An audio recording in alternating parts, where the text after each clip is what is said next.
அல்லேலூயா. அகக்கண்கள் திறக்கப்பட்ட பேதுரு என்ன சொல்கிறார் பார்க்கணும். ஆண்டவரே, வாழ்வு தரும் வார்த்தையெல்லாம் உம்மிடம் தானே உள்ளது, நாங்கள் யாரிடம் போவோம் ஆண்டவரே என்று சொல்கின்றார். வசனம் வார்த்தைக்கு கீழ்ப்படுகிறவங்க ஒவ்வொருத்தரும் அகக்கண்கள் திறக்கப்பட்டவர்களாக இருக்கிறாங்க.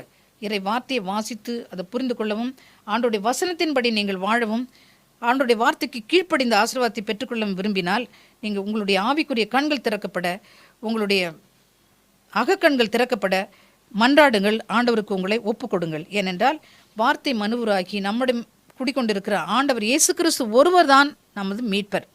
அவரால் அன்றி வேறு எவராலும் மீட்பு இல்லை என்கிற சத்தியத்தை நாம் அறிந்து கொள்ள நிச்சயமாக நம்முடைய அகக்கண்கள் திறக்கப்பட்டிருக்க வேண்டும். நம்முடைய ஆவிக்குரிய கண்கள் திறக்கப்பட்டிருக்க வேண்டும். Praise Lord. அல்லேலூயா.